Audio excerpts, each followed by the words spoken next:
Okay, it's 5:00 p.m. I'm going to go ahead and call the meeting to order. I'm going to do a roll call. Mrs. Harden? Yeah. I'm here. Mr. Guadiana? Yeah. Was Mr. Terrazas online, Caitlin? Okay, he said he was going to make it, but we do have a quorum, so we could go ahead and continue. That moves us to our board norms. Number 1, actively listen to all perspectives. Concerns and questions as a unified board. Model the professionalism we expect from all members of the district and community. Customer service orientation. Number 4, assume positive intent. Number 5, be positive and responsive. All right, that moves us to our Pledge of Allegiance. If everyone could please stand. I pledge allegiance to the flag of the United States of America and to the republic for which it stands, one nation, under God, indivisible, with liberty and justice for all. I salute the flag of the state of New Mexico, the symbol of perfect friendship among the united cultures.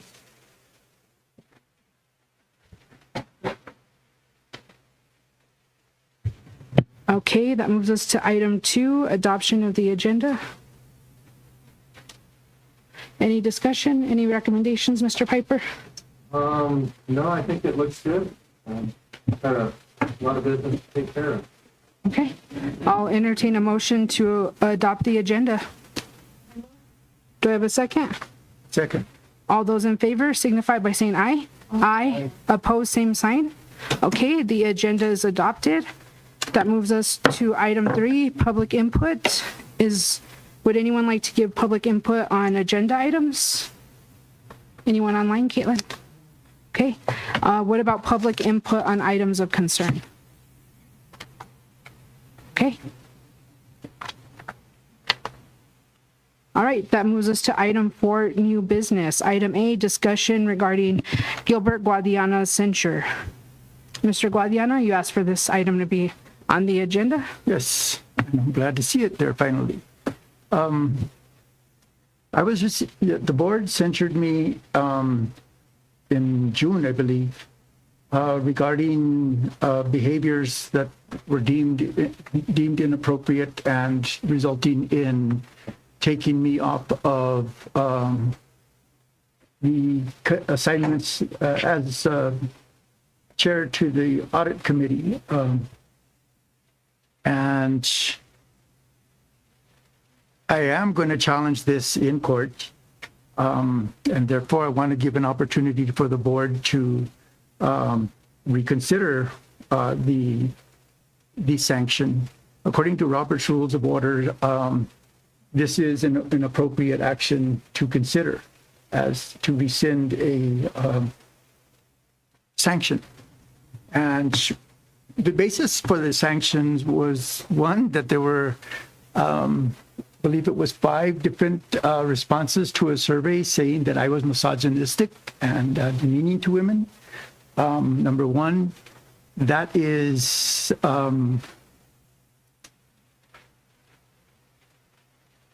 without any ability to challenge that.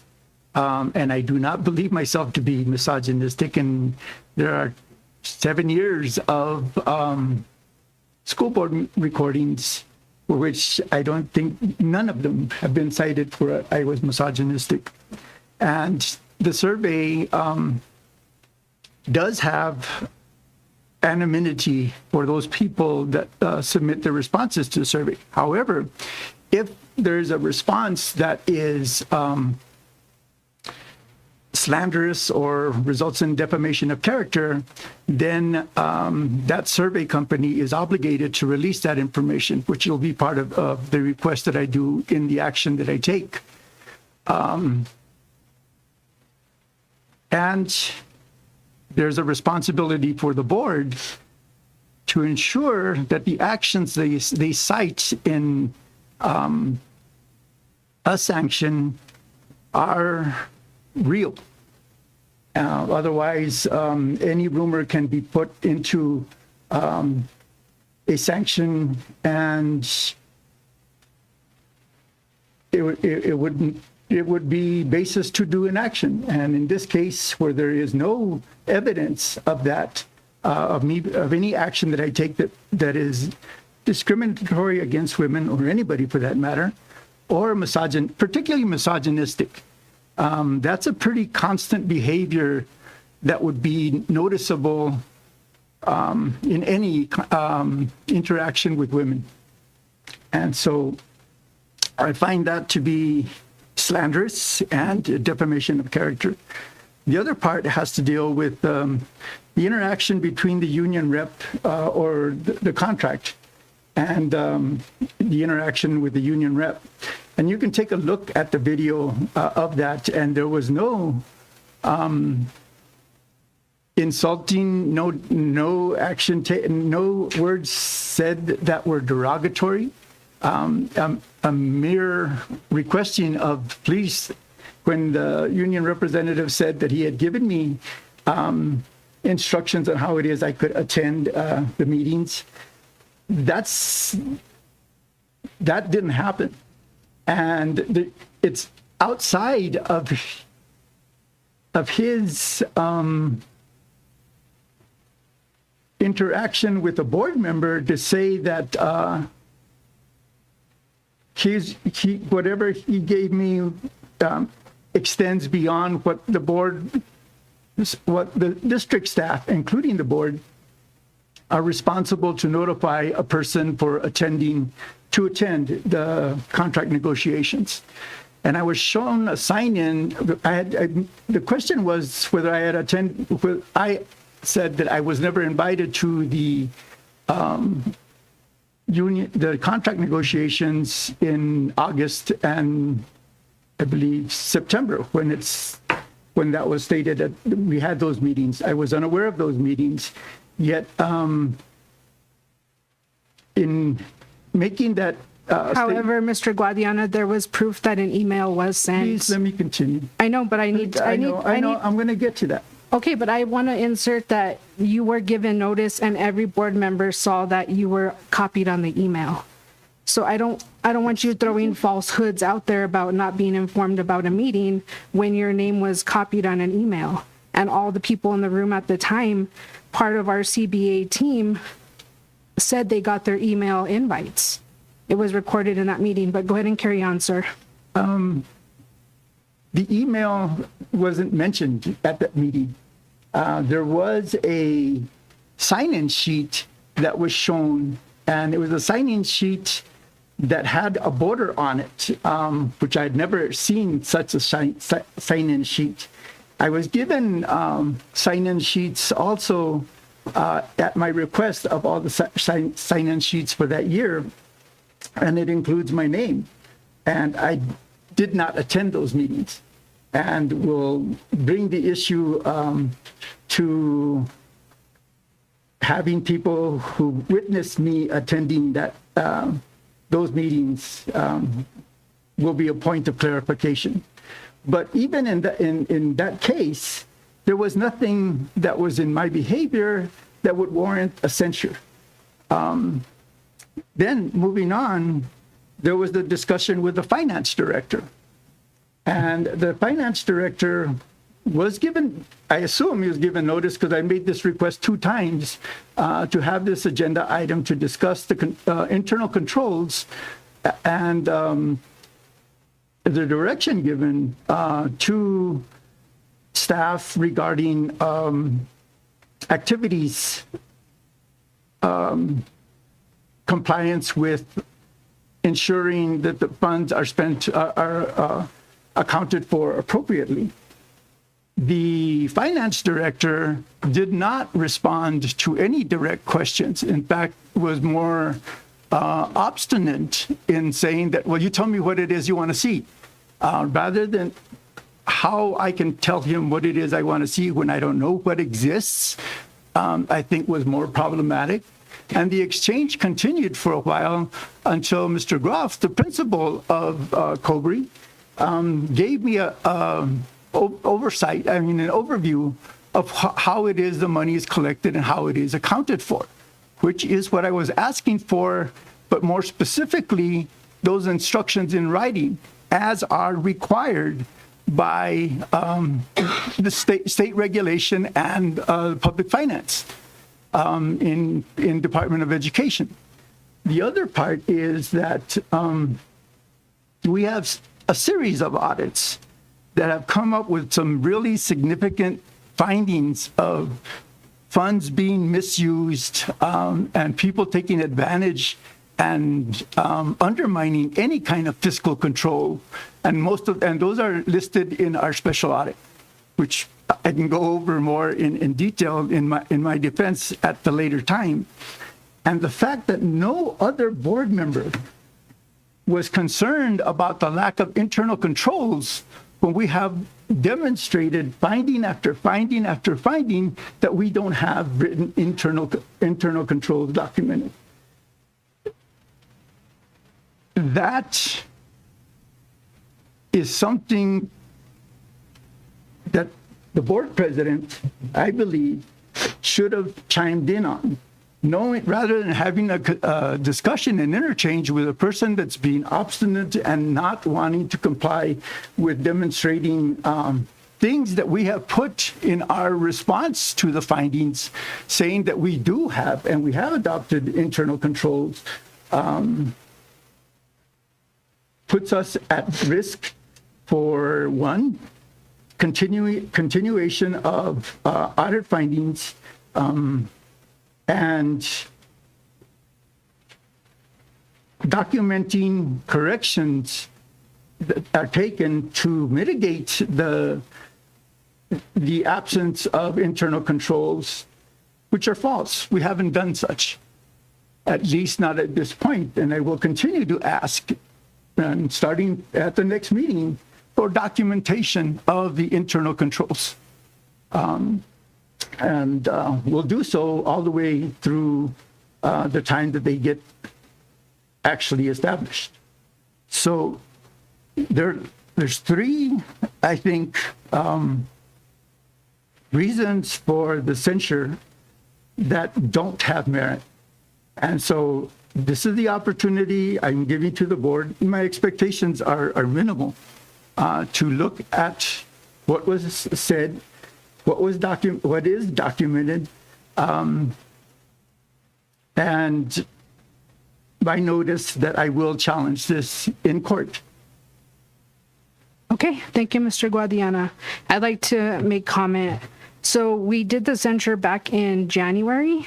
Just so everyone knows, a censure is an expression of disapproval. The U.S. Supreme Court recognized in Houston Community College System versus Wilson 2022 that elected bodies in the country have long exercised the power to censure their members.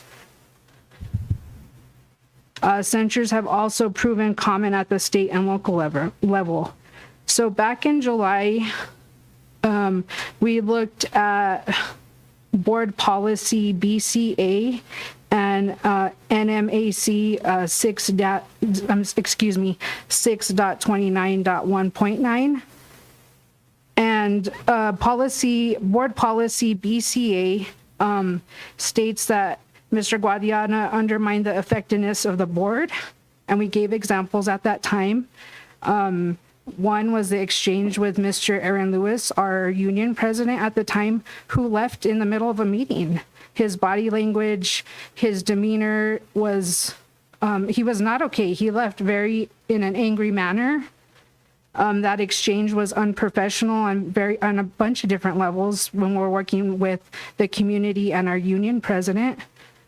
And then the other part of the censure was Mr. Guadiana's hostile behavior towards staff was undermining the superintendent's supervisory functions in violation of the NMAC. And we gave examples at that time. I don't feel comfortable, and this is just a discussion item right now, that we remove the censure. I think a year is enough time to hopefully change your behavior. But I think that when you go to conferences too, like our school board association conference, you bash our district. I mean, you are an elected member for our community, and when you're out there putting falsehoods with other school board members, it looks bad. You know, we're here trying to help kids, trying to help our staff, our faculty. And it doesn't look good when a member of our board is bashing our district. I think several of our employees have felt threatened by you with your hostile demeanor. I hope they come forward, you know, later on and share the hostile environment they've experienced from you. But at this time, I'm not comfortable removing your censure, and I look forward to us fighting it in court. Thank you. Mrs. Hardin, would you like to speak to it? The game. I was not there when the union rep was, I was expecting. Do you have a date of the video? I don't, but I can go back and Ms. Fletcher could help us find the video. And I also want to mention that it was 4 of us on the board that felt like Mr. Guadiana's conduct was unacceptable and that he violated board policy and the NMAC. And so that's what I'm going to speak to as far as internal controls and our audit. Mr. Piper could speak to the audit. We've made huge progress in the last couple weeks. Mr. Ryan, you could speak to internal controls, but I feel like we're moving in the right direction. And Mr. Piper, I don't know if you want to jump in. Well, it was actually going to be part of my superintendent's report, but I did speak with Audrey, our auditor, just this afternoon, and she said we have made substantial progress. Thank you to Frank and his staff. I mean, we have provided probably somewhere between 500 and 1,000 documents in the last, 3 weeks, 4 weeks. So, I mean, they've been pulling stuff together. I mean, I've got lists that I mark off what's done. We get updates every single week from one of the ladies that works for the auditor. And I mean, we're updating stuff, highlighting it, and I think making substantial progress. I mean, right there around the 1st of July, I mean, it's been crazy with everything that's been needed to be accomplished as far as setting the budget and stuff. So looking forward to that. I did talk to the auditor, and she will attend our next audit committee meeting and provide a full update. And of course, anything related to the audit until it is certified is confidential. So, and she was real careful to tell me, you can't discuss anything other than an update that, we're progressing well. And so looking forward to that. So. Thank you, Mr. Piper. I'd like to respond. And I appreciate Mr. Piper's attention to this. It's certainly had a very positive impact, and for which the terms that we've been looking at responses for audits have been 2 years that we've been ongoing looking for that. And I think the change that you brought is extremely noteworthy, and I think it's heading in the right direction now.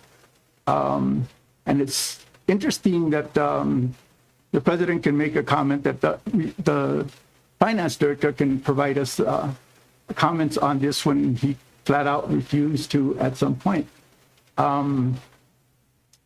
The other part is that it's unfortunate to go to court. And if you talk about, when I talk about the school district and you said falsehoods, that I present falsehoods, I do not present falsehoods. And the fact that I'm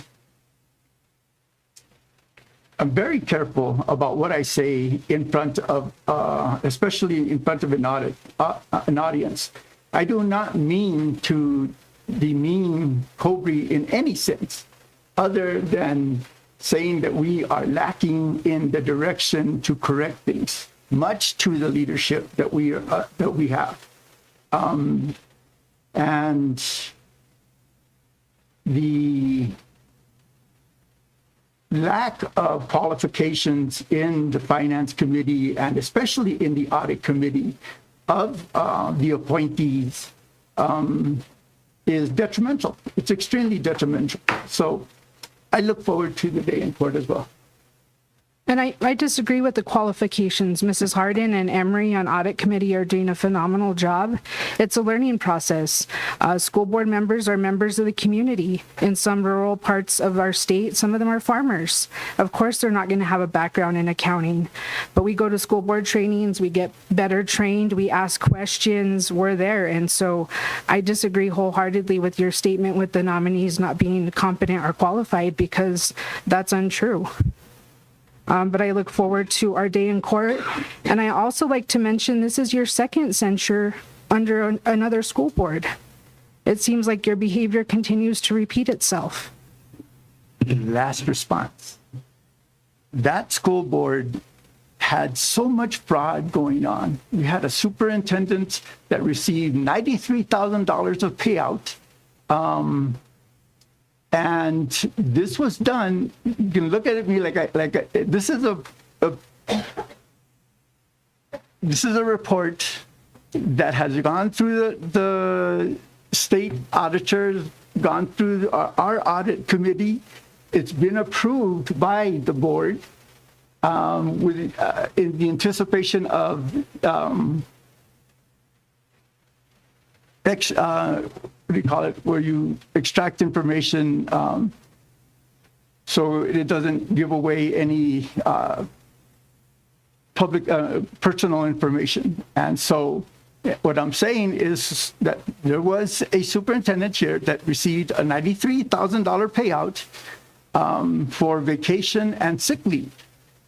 Yet there were documentation issues related to any of the sick leave and vacation time. There are further things that are being reviewed in phase 2, which will even come up and dwarf that amount of money.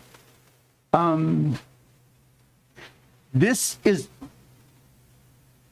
the framework that was in place when I was sanctioned so that to quiet me.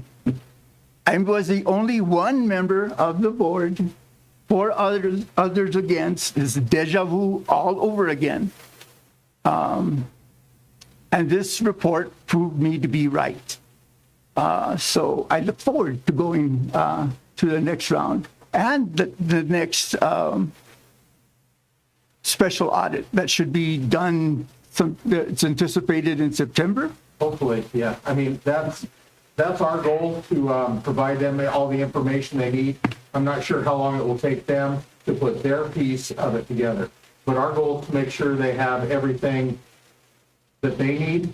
And of course, audits, they'll get into something and say, hey, can you send me more on, this or that, if there was a change order or something. So, but I think we're well on our way to providing them the information they need to complete our 22-23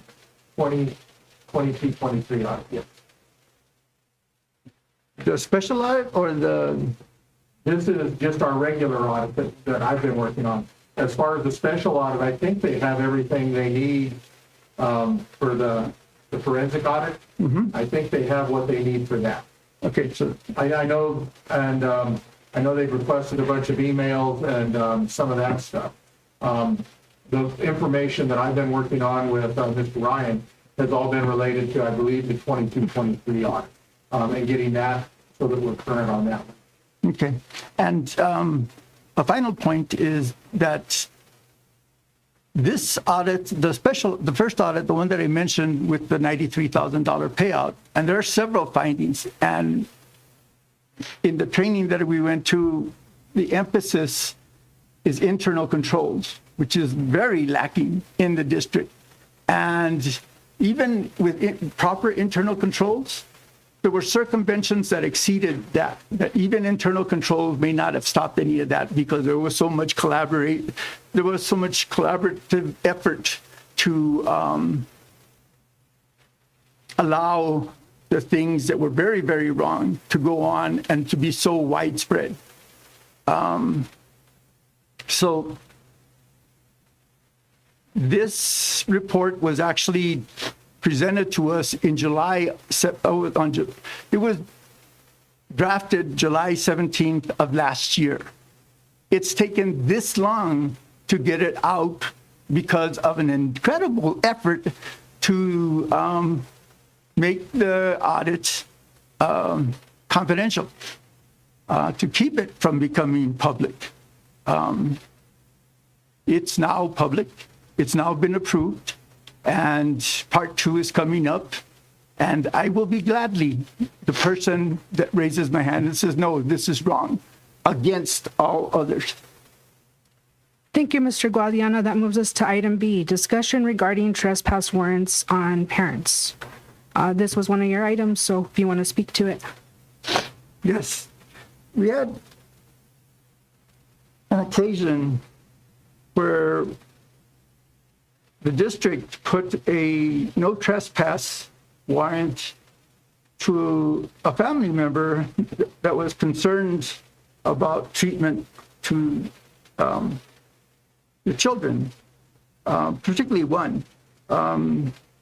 And this no trespass warrant went, this was in elementary school here. And this no trespass warrant applied to all the schools in the district, including the district office. There was nothing really that was brought to our attention that anybody felt any threat for their health or well-being presented from this one. There's some contention, no doubt. However, we need to, in my opinion, we need to put up a protection for our constituents, which are the family members who it is we represent, to make sure that action that the district takes is reasonable. Mr. Piper, would you like to speak to this?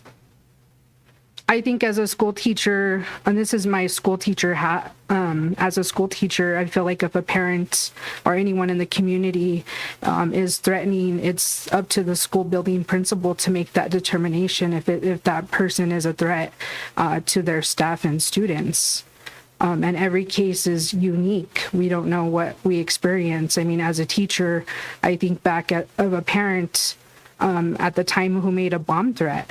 And that was very serious. And at the time, my building principal put a criminal trespass, which I think was needed because it was the safety of all the kids in the school. But please, Mr. Piper, if you could speak to this.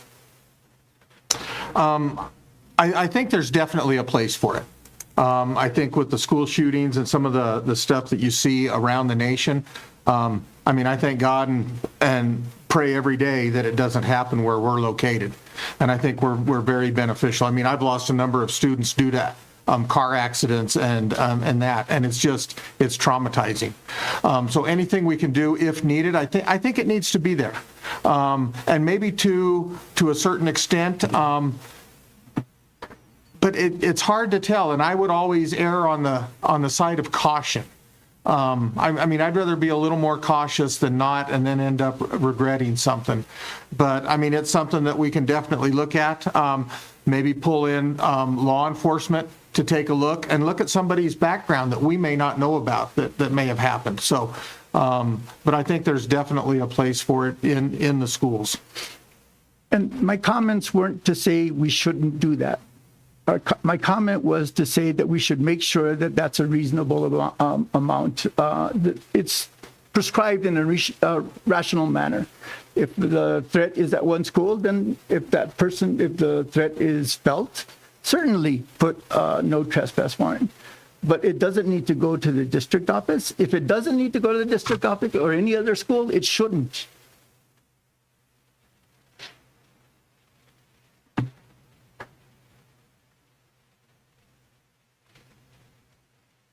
Okay, that moves us to number 5, action items. Item A, approval of the special board meeting minutes of June 16th, 2025, regular board meeting minutes of June 23rd, 2025, and special board meeting minutes of July 14th, 2025. Is there any discussion? I know Mrs. Harden brought to my attention that maybe in the minutes, if the member is virtual, we can put present but virtual as a suggestion. What do you think? Okay. I'll entertain a motion. Is there a second? Second. Okay, all those in favor signify by saying aye. Aye. Aye. Opposed, same sign. Okay, that moves us to item B. Second reading and approval of policy advisory 265-EBC E-0550 emergencies, 266/IA-I-0050 instructional goals and objectives, 267 JICJ use of cell phones and electronic devices in school, two alternatives, 268 cardiac emergency response plan automated external defibrillators, 269 JLIH parental guidance for water safety.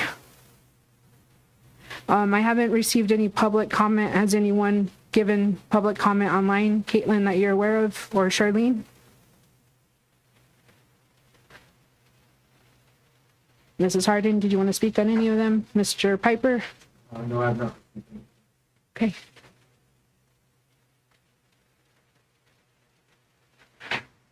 All right. I'll entertain a motion to approve. I'll second. All those in favor signify by saying aye. Aye. Opposed, same sign. All right. That moves us to item C, approval of budget transfer 11000 operational. Mr. Ryan? Yes, I have a budget transfer here in front of you for,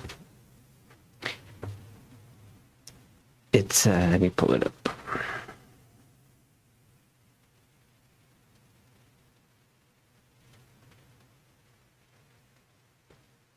Okay, the first one is in operational funds for the amount of $70,000, $73,000. I'm proposing transferring $70,000 into a food line. This is operational funds. We had a couple of things happen in the last year, closing out the year.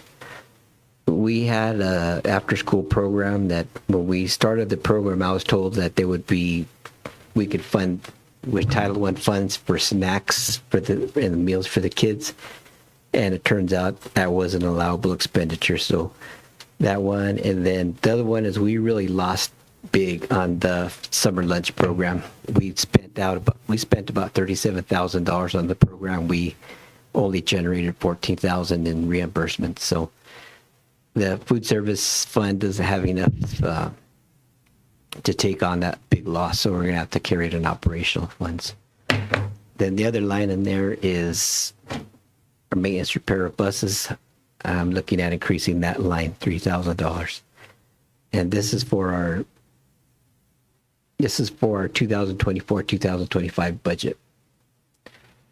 Any questions? You think the trout fire was a factor in our summer lunch program? You know, it's happened. This has been ongoing for the last few years. Participation has really been down, and you know, I could go back and analyze and see what we paid out, what we brought in, but yeah, there was those few days where the smoke was really bad, and people didn't come out, and it was even canceled a few days. But yeah, that's quite a bit of a difference there in revenue and expenditure on that one. Any other questions? I just have a question trying to understand the form. You have $70,000 on the adjusted amount expense and then the adjusted budget, both showing $70,000. Yeah. I don't understand. Is this reported?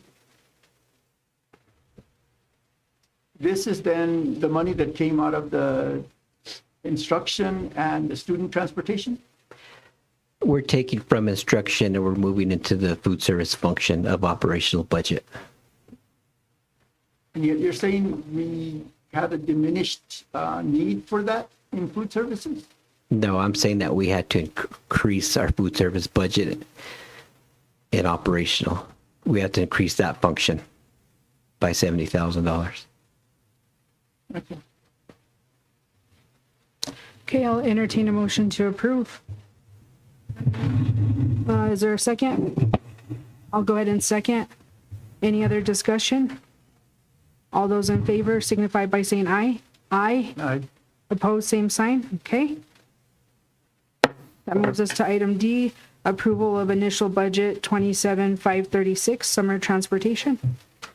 Okay, this next, it's a budget increase. And again, this is in fiscal year 2024, 2025.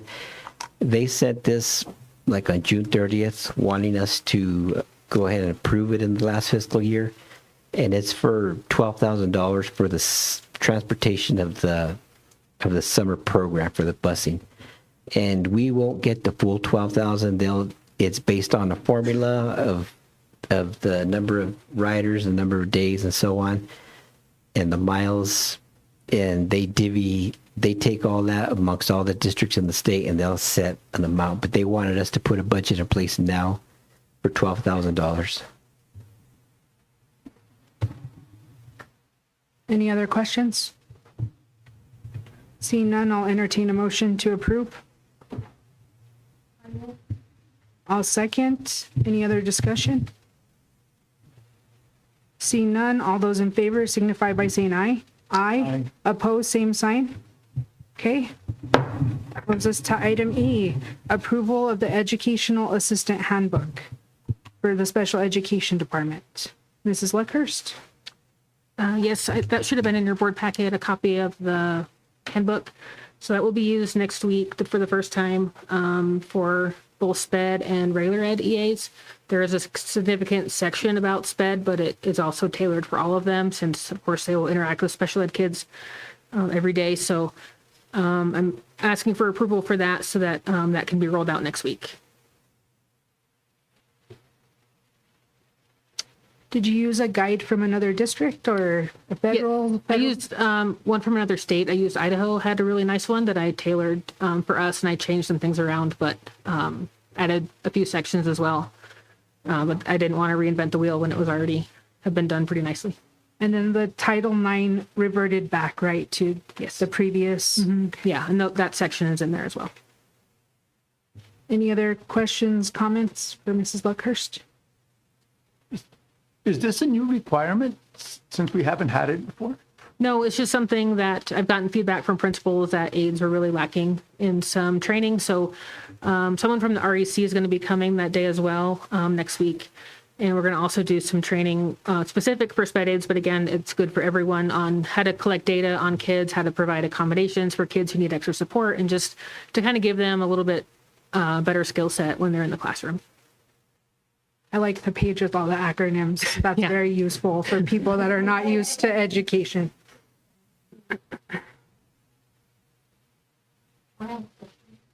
Yes. Can anybody attend this, or is it for your staff? It is designed for staff, but if you would like to come, you're always welcome. And it is, I believe it's on the 29th in the afternoon from 12:30 to 4. thank you. Yes. Okay. I'll entertain a motion to approve. I move. Is there a second? Second. All those in favor signify by saying aye. Aye. Opposed, same sign. Moves us to approval of IDEA-B budget. Mr. Ryan? I have that one too, actually. Oh, I'm sorry. Go ahead, Mrs. problem. Luckhurst. That was in your packet as well. This is the budget template that was from PED with our unified app this year. I just broke it down and color coded the different categories of how we budgeted things. The state has given us preliminary approval for this. Again, a lot of our funding goes towards substitute salaries and our contracted staff. And then we have some professional development, some summer services for next year, as well as ongoing pre-K evaluations. I'm not going to read over the whole thing, but are there any questions about anything in particular on there? I have a question in terms of the document that you provided. Is it one that satisfactorily meets the requirement to put it in our budget, or is it an outside budget that's not included Because we don't have any line numbers, we don't have any object codes. They didn't give us any with the unified app. They were still I working on this. understand. So yeah. I'm just saying, is there another form that we need to, is this a appropriate thing to approve it in this format? Yes, they've asked us to approve it. It's due by July 31st to just approve it as it is. And then the object codes and the GM codes, if they're applicable, are still being developed through the unified app. So when I submitted it, I didn't have any codes to put in, and they approved it as it was. So we don't have those codes yet, but they'll be coming, I'm sure. Is it because of the new special ed office? They're still in the development phase? Right, and the unified app is brand new this year. We were on the pilot group for that, so I think they just those haven't been announced to us yet, but I'm sure they will be, and we can always go back and do those accordingly. And your actual special ed budget was actually approved, correct, Mr. Ryan? With the rest of our application or the rest of our budget early in the spring. Unfortunately, I mean, the timeline that she's been given, and it's lagging behind. So really, our special ed budget has been approved, and actually, I believe the funds were probably nearly double what she was given. So, it makes it really hard on her to give a realistic picture, because she didn't have quite all the information. So, and I want to say, when I looked at the budget, we were $700 and some thousand, I believe, total special ed, and I think this one was 350-ish. Yeah. So, This is just a planning. Federal. allocation, and that other one approved the carry. Okay. And this is an application that the department wants to do. If this is different, this is an application. And this is for the IDAB federal program, so I'll have you guys sign off that you've seen it and that it's been approved by the board, and then I have to attach an agenda for the state. So it's just one of those steps that PED Right. requires us to do. So So this is an application, it isn't an approval of funds. it's an application, but we have already submitted the application. Okay. So, and they've already looked over it, and so this is the next step of that process. So we're kind of, again, SPED kind of lags behind a lot of times. So even though we've done a lot of things in the spring with the unified app, this part is the next part of getting this stage approved. So Ultimately, we end up approving this and putting it in the budget, correct? Frank or Mr. Piper? Yes, it's basically already been done. Okay. Like I said, the carryover and that, if they can, project what we're gonna have, and actually the carryover probably isn't set in stone either at this point. So, but yeah, it's just, the applications and stuff, you probably approved the consolidated application for your federal programs early and sign off on. Same thing, only the State Department's just, lagging behind a little bit with their new application process. So, but it's not going to add $350,000 more to what we already have. So it was sort of included in that preliminary. Thank you. Okay, I'll entertain a motion to approve.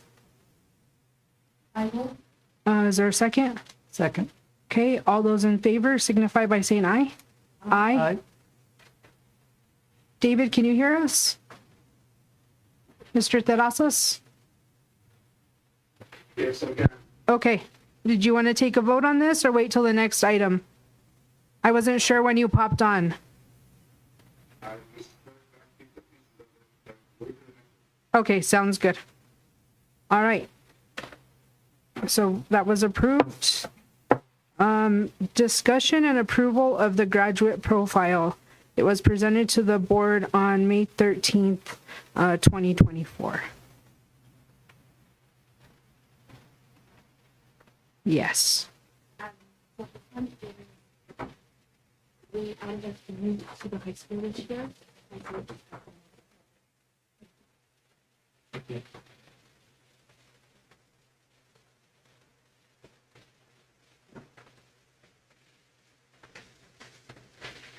Thanks, Caitlin. All right. Good evening, members of the board. Thank you for the opportunity to speak with you tonight. I'm here to present and respectfully request your review and approval of the Cobre High School's graduate profile. A vision that reflects who we want our students to become by the time they graduate. This profile outlines 5 core attributes, which aims to instill in every student being courageous, open-minded, balanced, responsible, and empowered. And it kind of gives you a little bit of what we expect to see our students at the end when they graduate. This graduate profile is not just a document. It is a foundation for how we prepare our students for life beyond high school, starting in pre-K all the way through 12th grade. It will be a guide for curriculum decisions, instructional goals, and support services across the district. We believe it aligns strongly with the district's mission and values, and we are excited to use it as a shared vision for student success. And so I ask for you to formal approval of our graduate profile so we can move forward in embedding it into our academic planning, student development initiatives, and broader our school culture. Thank you. Thank you. And actually, no, you can stay. Or you can sit. No, you're fine. We're actually ahead of the game on this. I believe there's nothing even training-wise and stuff, I believe, even coming out until this fall. And that's how far ahead, they've been, developing this. So, thank you for that. There's going to be more to come. So, like I said, they have jumped on something, and I would, strongly recommend approval. So this starts freshman year, correct? So the graduate profile is based on what we should be instituting in pre-K, instilling those values into our students from pre-K all the way through 12th grade. So I was talking with our counselor today, and she goes, when I worked at whatever school she came from, she was like, in elementary school, they set those on a daily basis of who we wanted to become. And so being courageous, what does that look like? Being open-minded, what does that look like? Balanced, responsible, empowered. So that way when they're in high school, they can show those values, and then when they leave graduation, the community members can be like, wow, we've built some amazing students here at Cobre High School, or Cobre Consolidated Schools. And with the profile, are they able to design it? Because I saw a unique profile at my recent school board training in one of my breakout sessions. I believe this young man was from like Zuni Pueblo, and he took his own spin on his graduate profile. So we haven't gotten that far into it. What you see before you is kind of what, it was a committee of people 2 years ago that we got together. We pulled in some community members. We sent out actually a graduate profile survey and asked, what do you want to see your high schoolers when they come into your workforce? What do you want us to have instilled into these students? And so these were some of the things that they talked about. okay, great. So it's just a beginning point. Yes. And then there was another profile where a young woman did a documentary on starting with this nonprofit, working with the homelessness, and that was part of her graduate profile. Yes. So this incoming freshman group will be our first part of building from 4 years. So their capstone project will start from the time that they enter high school until they finish. So by then we'll have this big, huge capstone project where it all fits together, and they've built we kind of did a test this year with our seniors, and I don't know if you had the opportunity to go see their capstone projects, but they kind of started building that, and so we're gonna work on it, perfect it as the years go, so by their senior year, we have a really good project for them. Awesome. Thank you so much. Thank you. Is there any more discussion? What do you mean by a capital project? Oh, capstone. Okay. It's a capstone project where a student has to do a project, and they have to show competency in English, science, social studies, and mathematics. We did one this last year, and kind of like what Mr. Piper said, we're way ahead of the game. A lot of people have graduation profiles, but they haven't started capstone projects. Silver hasn't started theirs as well, and we did ours. It was kind of a rough thing, but our students really did a good job last year if you were able to show up. We did a capstone fair. We had community members show up. Parents showed up to do that, and it was a really cool capstone fair. And so we're just going to get better and better every year as we go. And one thing that we talked about with our academic team and with Zoya, the new dean, is that we need to start this freshman year, so by the time they become a senior, it's refined and perfect by the time they graduate. Thank you very much, both of you. Okay, I'll entertain a motion to approve. I'll move. Okay, do I have a second? All right, any other discussion? See none. All those in favor signify by saying aye. Aye. Aye. Opposed, same sign. All right. That moves us to item H, approval of the Cobre High Student Parent Handbook. And I believe, Mr. Piper, you said the principals were just going to discuss the changes. Discuss the changes. You approved their handbooks last year, so this will basically just be the changes. Hello. I should send Zoe up. She's a lot better than I am. The only change that we have this year is a hair code. This came from a lot of our teachers, especially from Carol Heredia and Mrs. Ryan.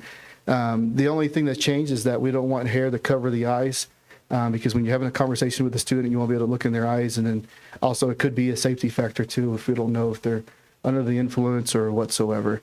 So that's the only change that we have to the handbook. I do want to give Mrs. Ryan a shout out.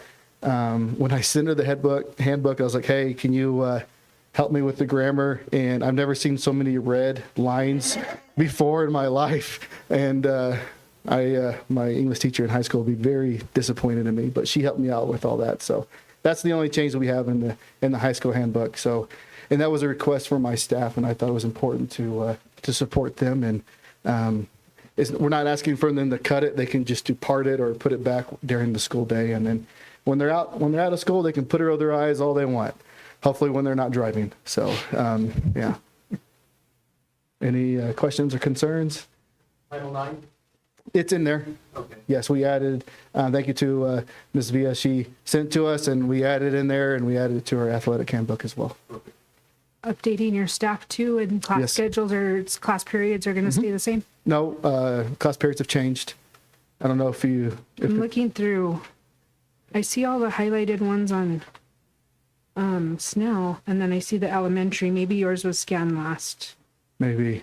We changed our big schedule to be more cohesive with Snell as well. We thought that the advisory class wasn't being utilized properly, and so we actually added more time into our classroom instruction, and we cut down lunch. We figured 45 minutes was a little bit too long, especially when kids are trying to kill each other on the basketball court. So we cut it down to 30 minutes so they can eat and go back to class and learn. And so we thought that was important. And it's really cool because every single period of ours is 59 minutes now. So we added a good 4 minutes to every class period. So more instruction, more in time with their teachers.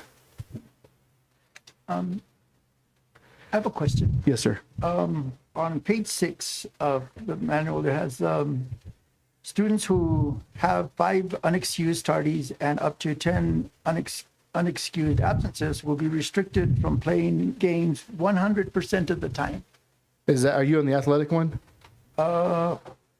Yeah, you're in the athletic handbook. We'll go over that shortly. Okay, because the other part of it says that they'll be restricted from playing half a game for so many Correct. for that time, and then a full game for the other part. Right. And it's Is it messed up on that one? well, this one says 100% of the time. They'll be restricted from playing games 100% of the time. Okay, I don't remember seeing that. That one's in the regular handbook? Yes, the only one, we only got one. No, we got the elementary school ones, and then we got the middle school ones. I didn't see a high school one. Yeah, I don't see a high school one in their packet either. Oh, this is Snell. We just included the change because that's the only thing that we've changed. That's what I was told to.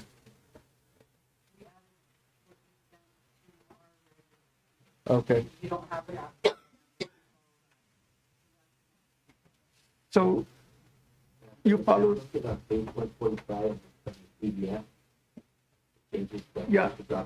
Oh, I see the one, it was like a one paragraph. Yes, ma'am. Okay, I That's the see change that All we right. made. Sorry, that's, And that has the tardy and the unexcused absence, and it is very different than the 100% that's listed in this. I don't know what that 100% is. It just says athletic handbook has a tardy policy that has been added. That's Right. highlighted in yellow. Yeah. And that that policy is that if there's 5 tardies. per Yeah, that's the correct one. We'll probably have to strike that one, the other one that you're, but that's what we changed in the athletic. I think that's 2 or 3 further down, unless you want to bump up the athletic one. We can talk about the athletic one right now if you want. That's fine since you're up here. Yeah, that works. So the only Cobre change high was the hair in the face and the eyes. That's the only one that we changed for our handbook. Talk to you about the policy itself. I don't think, having somebody miss half a game, Are we going to the attendance? yeah, No? that is the attendance and the unexcused absence. Yeah, that's a tardy policy. Right. Policy. So I talked to Mrs. Begay and a lot of our coaches, and I invite you to come before first period. I would sit there at the four-way, and I would count how many kids would be tardy, and we're looking at 20 kids, and about 18 of them were our athletes. And it was unfortunate because our athletes are held to a higher standard. Participating in a sport or activity is not a right, it's a privilege. And we need to hold those kids to a higher standard. And so I worked with Mrs. Begay on this, and I said, hey, what are your thoughts on this? Because whatever we have in the athletic handbook covers Snell as well. And we have a lot bit more tardiness than they do because we have a lot of kids who drive. But I talked to my coaches, and my coaches were like, yeah, this is what we need. And so that's the tardy and absences policy that we want to move forward. I was actually with Mr. Piper the other day when we were doing some stuff in the auto shop, or not the auto shop, the ag shop, and one of the kids needed to grab some shoes from their wrestling, and he was a habitual tardiness, and I was like, hey, this is our new tardy, you're going to have to get to school. And he's like, oh my gosh, are you really? I'm like, yeah, get to school. I mean, you have to participate in the classroom if you want to participate on the field, the gym, whatever it is. Like I said, it's a privilege, not a right, and I strongly believe that. I totally agree with that. I just find the penalties being inconsequential. I don't think the deterrent is there when you're saying, okay, you have to miss half a game, or you miss one game. And these are unexcused absences or tardies. Yeah. So I think it's a great starting point, to be honest with you, Mr. Guadiana, because we never had a policy like this before. And I don't want to come in with such a strong, heavy hand that we deter kids from participating. I think if we start, I guess, minimal, as you can say, and then maybe get stronger over the years so they can start getting used to this. But I don't want to take the carrot away from the donkey, as you can say, because some of our kids go to school to participate, but they need to be in school if they want to participate. And we did have a athletic handbook before, and it was more specific and much more significant in its consequences, including not allowed to go to practices, not allowed to suit out, not allowed, Well, since I've been here, we never had a tardy or absences policy. I don't know where it came out of, when it was pulled out of. I know the NMA says that if a kid is ineligible, they can still practice because it becomes a safety issue, right? So if you tell a kid he can't practice and they haven't played football in a week and practice, and all of a sudden they're back, they can pull a hamstring, forget how to tackle, whatever. So that, I know the NMA says that if they're ineligible, please let them practice, because when they do become eligible, that they're ready for game ready and they can't hurt themselves. So I strongly believe in that, as well, as even though if they're tardy, absent, we're gonna run you to death if you're going to be tardy or absent. But I think what Mrs. Begay and I came down to with this tardy and absences policy, I think it's a good start for us. And I really hope that I'm sure that's not, our athletes are not watching, but I hope they're watching, because we're gonna hold to this, because we need to get better as a school with this. And I think also there's going to be some peer pressure involved. The incident he was talking about, I mean, joking around, we said starting today for, Cobre High School, this, and sitting on the bench for the first half due to tardies, and I mean, they're looking like, oh my gosh. So I think there's going to be some peer pressure and stuff. And that, we're not going to do that, I promise you.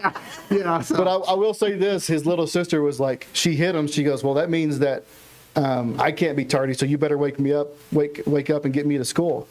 So I think it's just holding our athletes accountable, and not just our athletes, our activities, band members and whatnot. But I think it's a great start. And I think that as we start throughout the year, we can maybe enforce stricter rules next year. But like I said, I think it's a great start.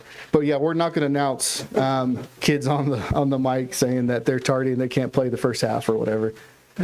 I appreciate the effort, and I'm wondering, do you have parent input in this, or were parents involved in this at all?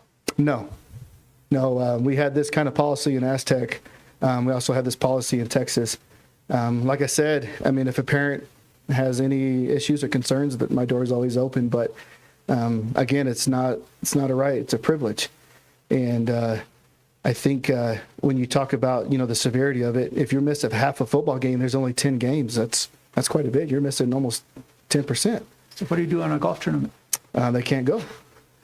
So it's going to be tough for them. But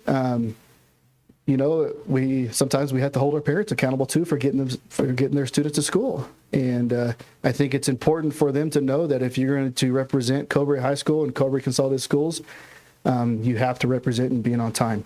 Because I've seen all throughout last year kids be late to school, but they're never late to practice. And I think we need to flip that. We need to flip that mentality. So. Well, it also sets them up for the workforce. When they're going to a job, they have to be on time. Correct.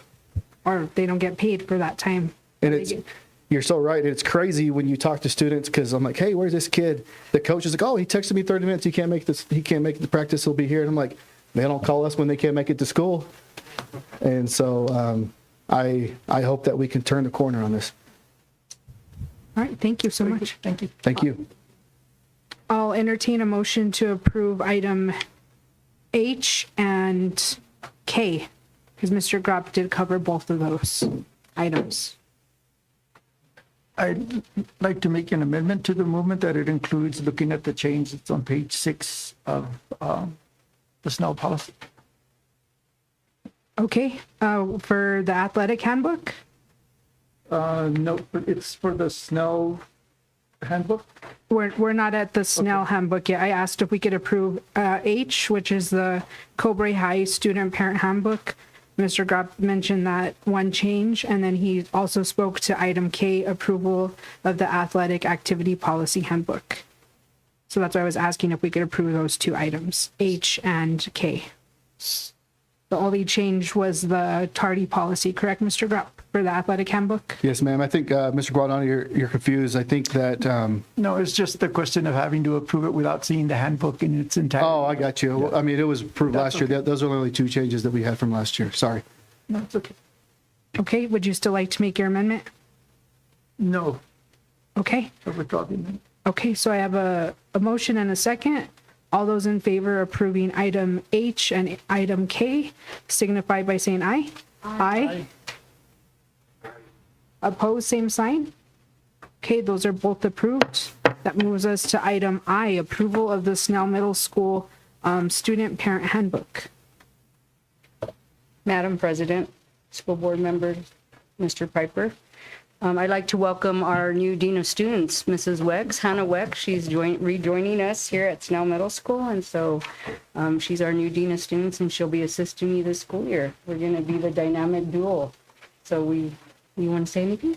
No, thank you for having me. I'm excited to be back in the district, really excited to be working with Mrs. Begay and looking forward to all the great work we're going to do this year. So thank you.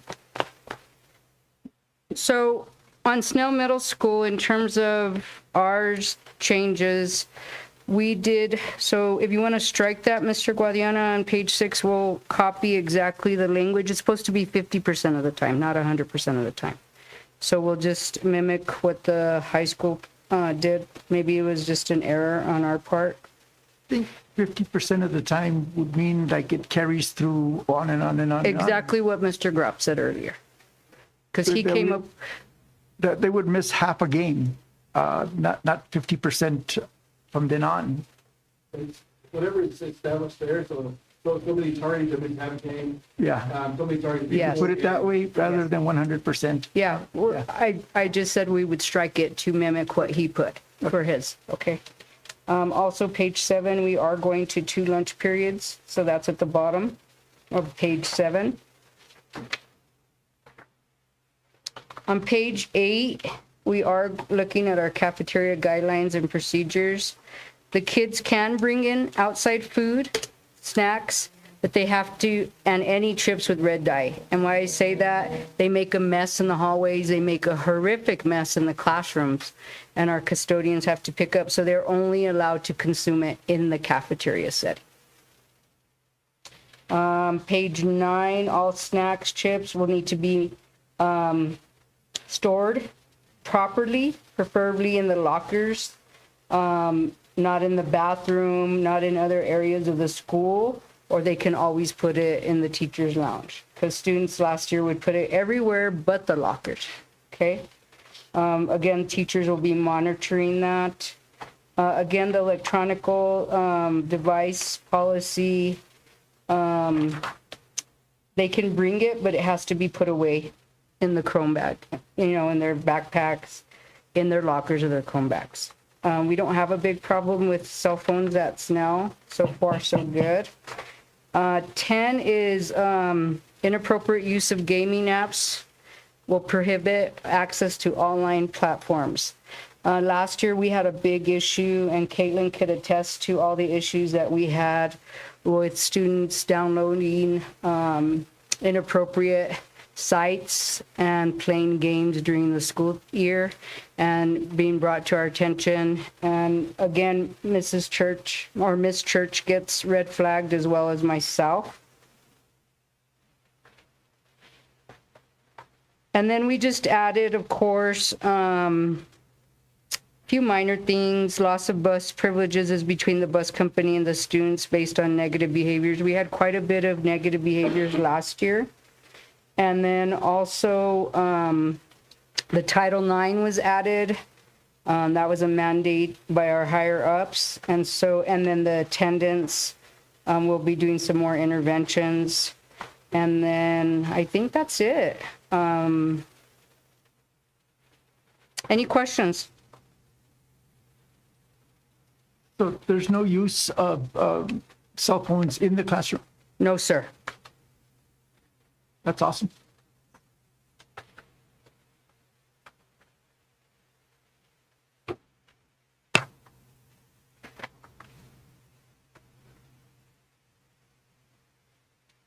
Any other questions or discussion? Seeing none, I'll entertain a motion to approve. I'll second. All those in favor signify by saying aye. Aye. Opposed, same sign. Okay, item I is approved.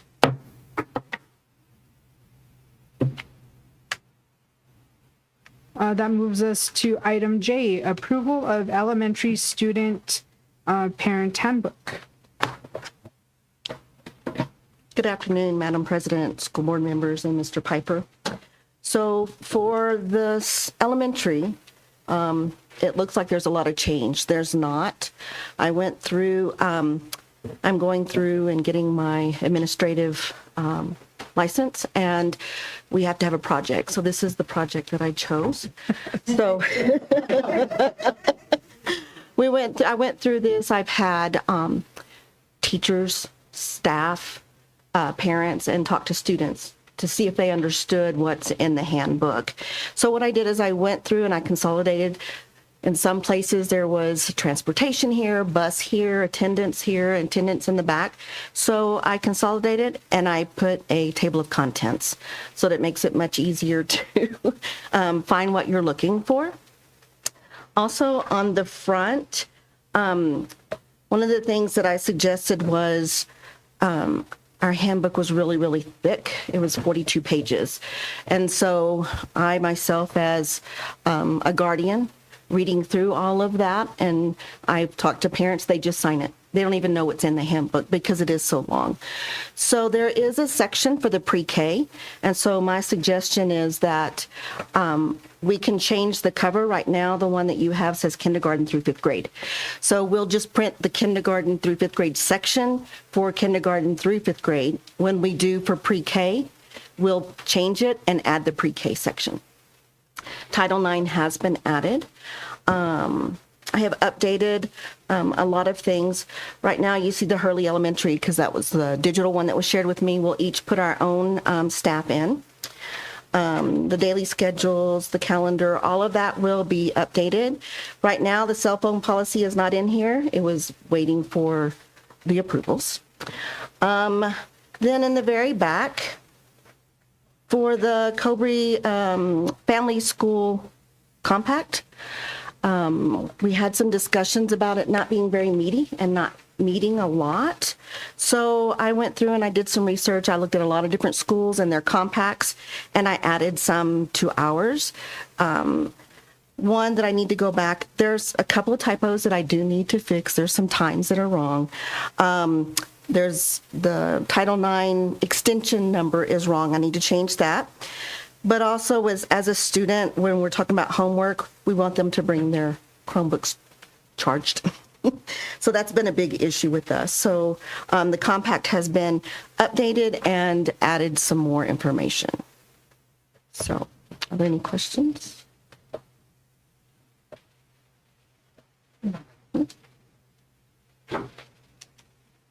For retention, it's a page 21. I'm sorry, I'm scrolling through.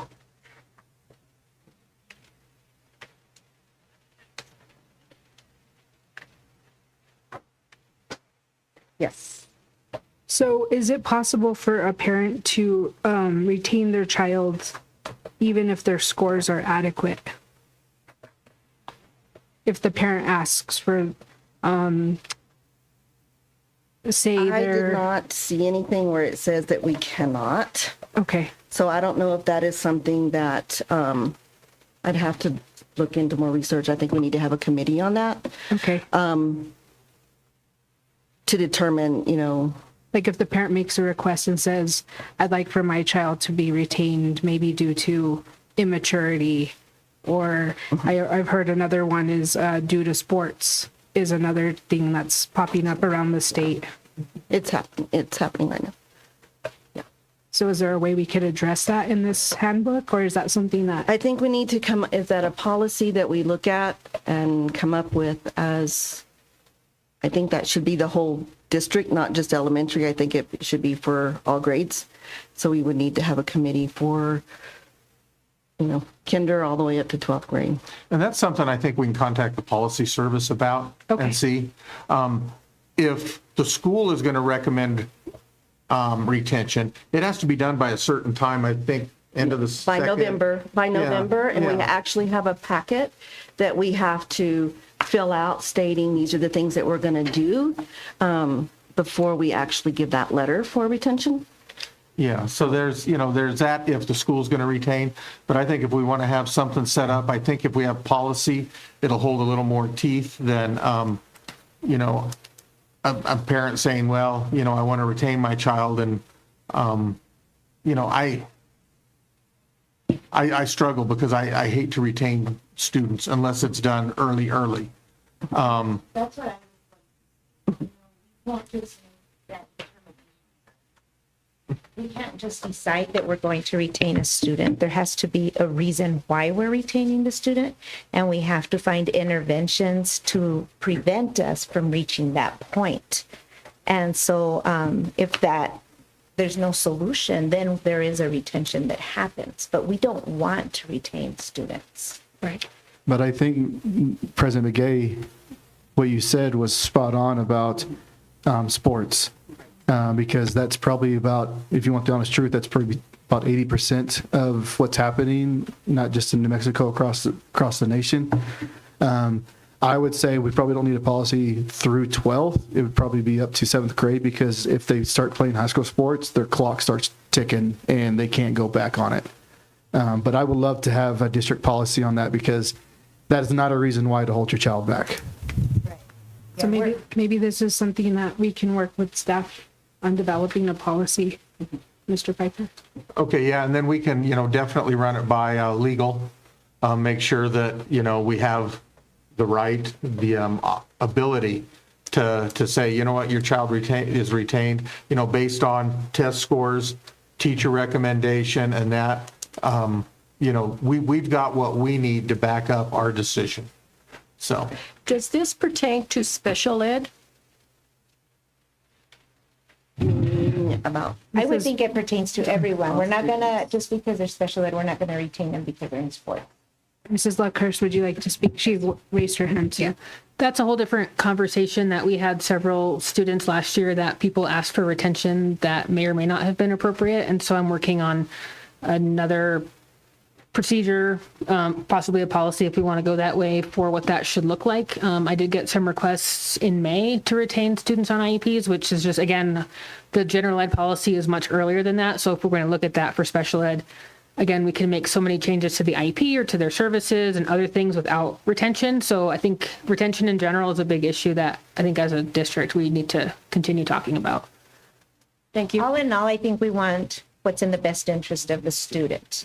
They are our priority, and we want them to be successful at all times academically. What they do in sports or outside at practice or whatever, that really doesn't pertain to us. You know, we want them to be successful. Thank you. Thank you.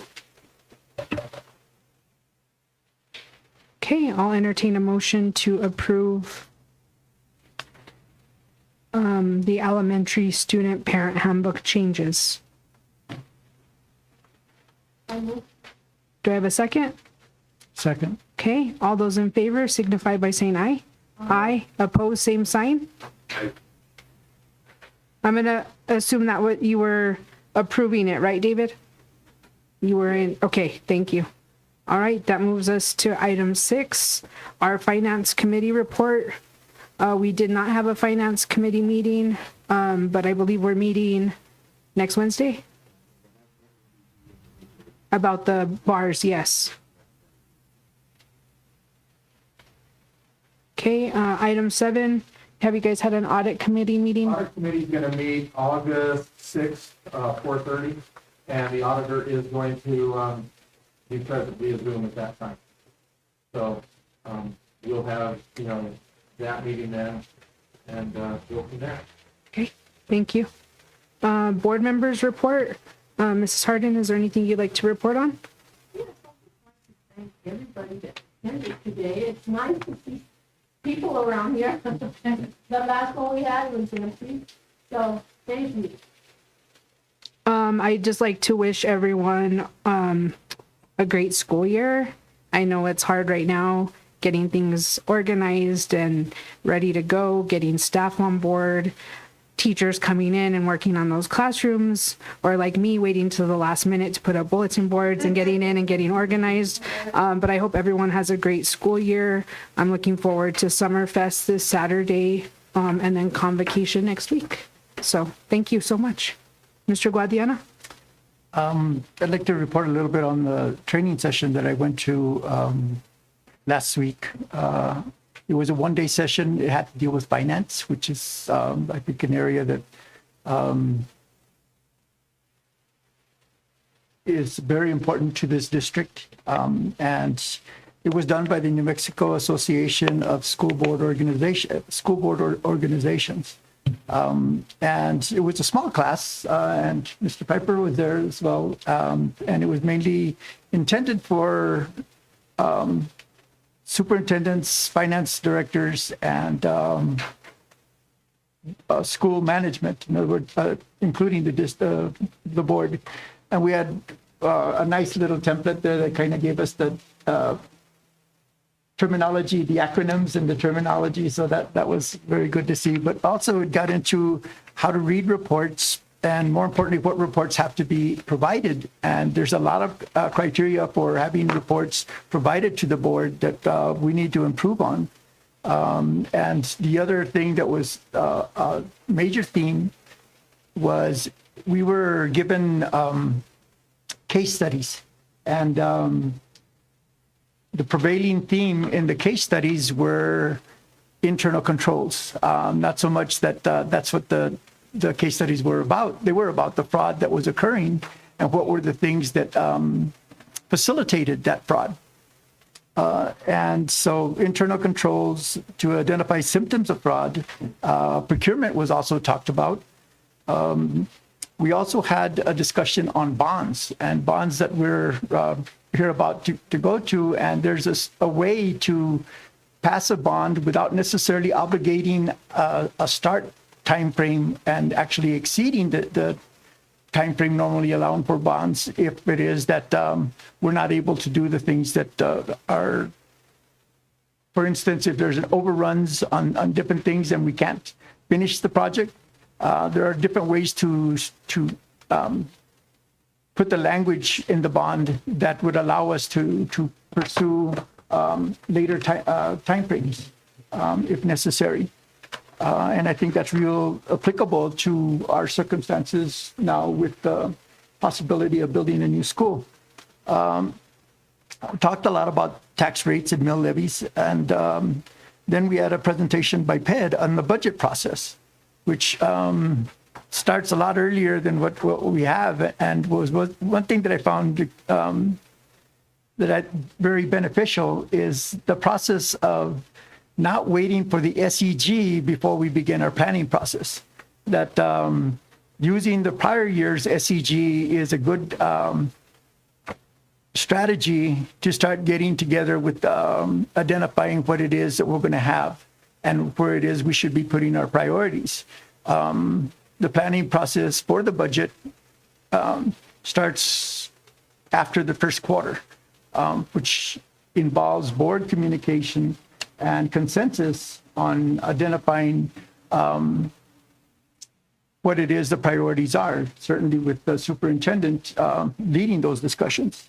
So it was a very interesting day, and I look forward to attending more of their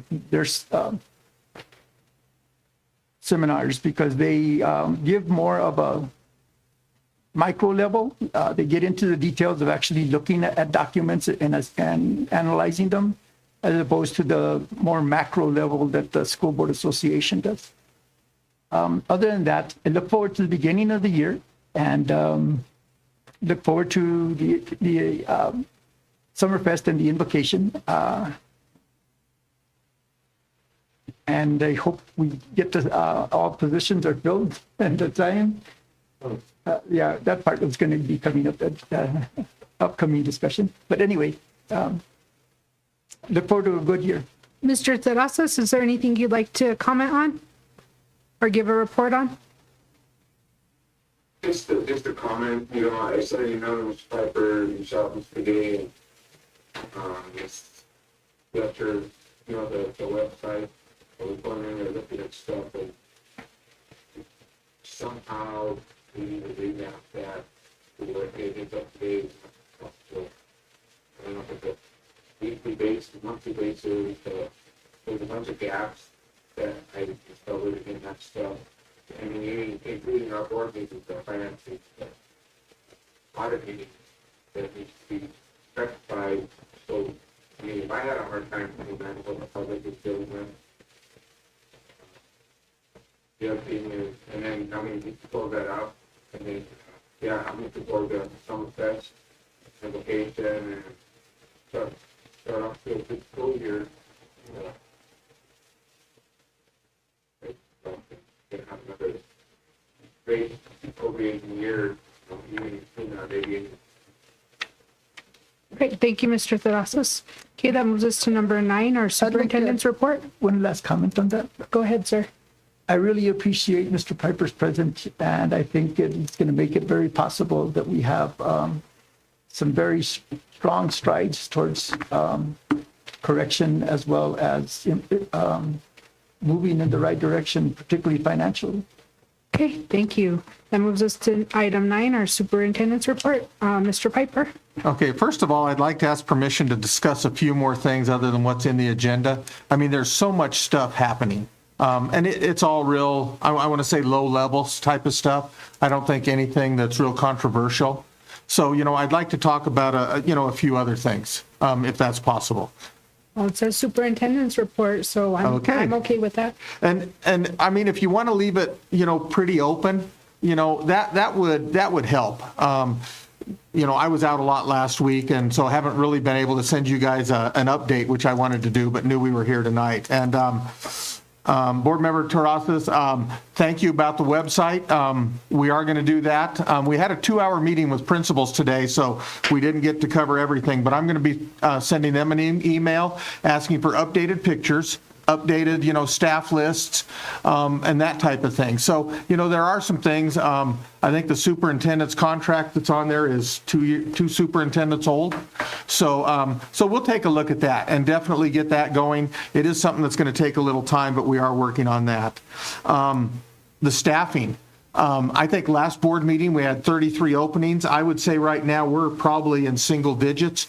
And I believe there's only one instructional position that has not been filled, science at the middle school. But we are, continuing to look there. Possibility of maybe needing, I'm looking over at Mr. Ryan there, an extra kindergarten teacher. We're going to see what shows up enrollment-wise. But, I mean, we're borderline, I think. So we're going to have to see what happens there. So, but there again, that's good news. I included in your packet the board training reminder, just, hey, this is what's required. Let's make sure we get that stuff done. One of the things that had always impressed me about the Cobre board when I was at other districts was the amount of people that were attending the trainings from Cobre and their nice shirts and that. And I mean, it was, they were obvious who they were and they were out in force. So there were a few fundraiser things. Those are included in your packet. Just to keep you abreast of what's going on there. We put together the bond brochure. I believe you have a copy of that. If you would like extras to pass out, we've been printing those. They're going to be available to all staff at our opening. And any meetings we go to, open houses when we're meeting with parents. We're going to pass them out. We're going to get the news out about our bond election. And here's a copy. Sorry. And, and let people know. And, when we talk about the bond, I've been working, I met with the Secretary of the Public Ed Department of Education on Thursday morning, first thing. And I told her about some of our challenges with spending some of the money that's been allocated for the softball. Let's get those stands up. I said, if we don't get it started this fall, it won't be ready for the season, which means if it isn't ready for the season, it's not ready till 2027. I got an email back from her today, and she says she thinks she has a way to do this. Mr. Gropp got on the phone with Howie Morales, Lieutenant Governor. We're meeting with him on Thursday, I believe, because he's the one that dedicated that money. One of the biggest fears I have is that they're going to claw that money back and say, hey, you know what, you didn't spend it, we're going to pull it back. And so we're getting new quotes. The last quote, I believe, was dated the end of January, but it didn't utilize all the money that was provided. So my understanding, and I haven't been there, the locker room facility is terrible. Ceiling tiles falling, that sort of stuff for the girls' locker room. So we're looking at upgrading some of that stuff too, and we can have all that done with the amount of money that was provided by Lieutenant Governor Morales and Representative Terrazas, I believe they said. So we're getting on that. As far as going to bid, we don't have to go to bid if we can use one of the contractors that CES has already gone through, which will save us probably 60 days minimum, and see what we can get going. So excited about that. I think that will help pass the bond. If we can show that we're making progress with some of the funds that we've had, I think that's awesome. Visited with principals today about open houses.